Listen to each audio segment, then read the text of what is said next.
That feel, no? Kasi, I think 18 years ago, you can dance. Yes. Ngayon naman, Stars on the Floor. Ano pakiramdam lang? Grabe, Ate Mel's, overwhelming, fulfilling. Iba yung happiness sa puso ko, and thankful ako everyday kay Lord kasi hindi biro na after 18 years nanalo ulit tayo, nag-champion ulit tayo sa Stars on the Floor. Lahat ng hard work, lahat ng challenges nalagpasan natin to be part lang ng Stars on the Floor. Sobrang happy na kasi trusted ako ng network ng GMA, syempre na mapasama sa lahat ng mga magaling. Hindi biro kasi lahat ng stars mahusay talaga, tapos tayo pa yung nanalo. And yun nga, after 18 years, nung You Can Dance, nanonood sa akin si Mama, buhay pa si Mama noon. Si Diana Traver, nandun na, nakasupport na, kuya ko. Tapos after 18 years, nanood sila sa Stars on the Floor.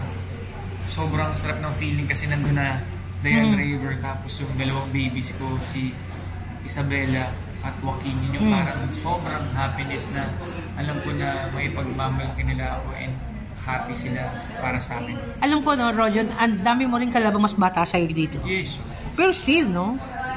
38, pero natatalo mo mga 20 anyos, ha? And siguro din, yung story ko din very inspiring na minsan kasi tayo, pag kunwari may edad na, uy, sa kanila na yan. Bata yung mga yan eh. Uy, hindi ko na kaya to. Pero dito siguro sa journey ko na to na mapapakita natin na age just a number. Totoo yan. Kaya pa rin natin sumabay sa mga mahusay na bata. Basta willing tayo to learn and kaya natin ibigay yung puso natin. Kasi gano'n naman tayo eh. Every time na nagpa-perform tayo, binibigay natin yung best natin at palaban tayo at ina-enjoy natin yung gusto natin. Tsaka willing tayo na matuto. Kasi yung iba syempre pag medyo older na, ay, hindi ko na kaya yan, hindi ko na aralin yan. Pero ako always willing pa rin ako to learn dahil alam ko everyday kahit sa edad ko, meron pa rin matututunan talaga. Okay. Sa palagi mo, ano meron dun sa tambalan yon? Pangalan ng kapatid mo? Dasuri. Dasuri. Bakit kayo nanalo? Malaking bagay siguro yung experience namin. Sakto siguro yung name namin na Phenomenal Millennials kasi iba rin yung pinagdaanan namin ni Dasuri. So madami na rin kaming times na nagpa-perform kami with pressure. So ito kasi competition, lagi may pressure. Siguro yung experience namin na pares kaming palaban and positive kami in life kahit may mga struggles minsan sa dance namin para pagdating ng show nagagawa namin. Malaking bagay din na yung hard work namin kasi talagang kapag hindi namin nalilinis yung dance sa rehearsal, uulit-ulitin namin. And yung advantage din siguro dahil si dancer talaga contemporary dancer yan. So yung linis niya talaga sumayaw, hindi na mawawala yun. Through experience yun natututunan. Ako din yung You Can Dance, natuto tayo ng mga lifting and sanay din tayo mag-dance kahit na may pressure. And syempre, yung chemistry namin ni Dasuri kasi naging close din talaga kami. Ang maganda lang kasi before Stars on the Floor, nagkatrabaho na kami 3 years ago sa TikTok Lock and nung pandemic sa Eat Bulaga. So may mga bonding na rin kami ni Das kaya siguro mas naging maganda rin yung chemistry namin kasi mahirap din talaga yung duo kayo eh. Kailangan talaga may chemistry kayo. Drive talaga kayo sa dancing, sa dance floor. Nabasa ko lang, nakiclear ko lang. Tito ba na pagsilusan siya Dayan? May ganong issue ba? Hindi, wala. Nagtanong lang kasi si Tito Boy doon sa pastok pero wala talaga. Yun yung happy din ako. Kasi Dayan, grabe yung support.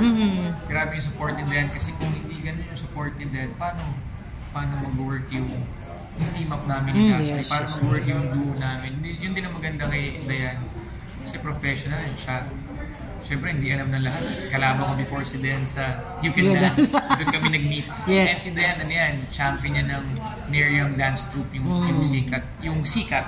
So, alam niya yan, and artista rin siya. Alam niya kung meron kaming ilangan ni Dasuri, hindi mag-work. So, yun din pala yung advantage namin kasi as duo, ang ganda ng connection, ang ganda ng chemistry namin. Suportahan talaga kasi teamwork makes the dream work talaga. Sa inyo ba mag-asawa? May lugar pa ba ang selos? O wala na? Tapos sa kayo doon? Yung totoo, parang tapos Ay, na totoo. kami sa selos kasi si Dayan Selos din. ano, Wala na Stage. selos kasi Dayan din. Sobrang tiwala niya sa akin. Ako din sobrang tiwala sa kanya. Tsaka nandiyan yung mga Anak babies niyo. namin. Oo, yun. Si Isabela, tsaka si Joaquin. So, nung kinasal kami, wala nang ano eh. Wala na kaming selos-selos. Talagang trust kami sa Ako bawat din eh. isa. And alam niya kasi kung paano rin ako mag-work. Alam ni Den yung kung paano din. Yun, kung paano ako mag-work. Alam ko kung paano rin mag-work si Den. So, todo support kami sa bawat isa sa love na ginagawa ng bawat isa. Napanood ko lang, no? Merong, ang ganda ng bahay nyo. Ang investment nyo sa bahay. And yung dalawang anak nyo, binili nyo na ng kanya-kanyang lupa. Ang ano lang sabi mo doon, kasi parang bilibi ibang tao sa inyo na parang ang galing yung humawak ng finances ha. Ito. Bakit yun na naisip nyo gawing investments? Si Dayan din Yung kasi. bahay nyo, kasi, ang ganda ng bahay nyo ha. O yung bahay, nag-save up kami kasi ni Dayan since bago pa lang kami. Meron na talaga kaming savings. Boyfriend, girlfriend pa lang kami. May savings na kami na makita namin, dyan namin nilalagay. And thankful nga kami kay Daddy and Boy. Okay. Kasi nung kinasal kami, yung lupa. Binigay sa inyo. Oh yes, gift nung daddy ni Dayan. And team up kami sa pagpapagawa at pagpapatayo sa savings namin. And yun, ganun din kasi sa real estate din yung daddy ni Dayan. Kasi Dayan natuto rin na syempre, iba kasi inuuna mga sasakyan, mga mamahaling. Kayo lupa, kami talaga, no? lupa. Kasi syempre good investment talaga Totoo ang yun, lupa. totoo yun. And alam mo naman na yan ang ano namin, ang buhay namin si Isabela at si Joaquin. Gusto namin na hanggat kaya, mabigyan namin sila ng magandang future talaga. So, inuna namin yung bahay talaga. Tanong ko lang sa'yo, no? Kayo kasi ni Raver, halos magkapalabayo kasi showbiz, di ba? How do you keep na hindi magkaroon ng sibling rivalry? Nagkaroon ba dati? Never. Dati ha? Alala mo? Wala talaga at Wala all? talaga at all. Siguro yun din ng proud. Alam ko na proud yung mama ko kasi ganun kami ni Raver parang since day one. Nag-start kami sa showbiz, supportahan kami sa bawat isa. Nung time na nagsisimula, mas madami akong work, nakasupport siya. Nung time na si Raver, madaming work, nakasupport. Hanggang ngayon, ganun kami, parang kung ano yung success ng isa. Success ng isa din. So yun yung sa Stars on the Floor, si Raver nandun pa rin, pwede naman hindi siya manood. Pero grabe yung support niya and love niya, nandun siya. Kaya ganoon din ako kay Raver, lalo na wala na si Mama. Kami talaga yung nagsusuportahan, magkapatid. And proud ako kay Raver kasi, alam mo yan, kami bata pa lang kami. Nandito na kami sa industry. So malaking bagay yung longevity na hanggang ngayon nandito pa rin kami, may mga niniwala sa amin, may sumusuporta sa amin at nagagawa pa rin namin yung mahal namin gawin, marketing, sumayaw, kumanta.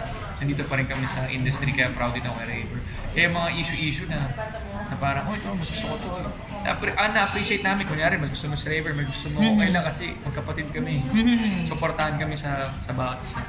I know you're very close sa Raver. Ito, Julian. Yes. Maraming tao nag-aabang. Wala pa ba talagang malapakasal yung dalawang yan? Sa pagkakaalam mo. Ikaw ba gusto mo pakasal na sila?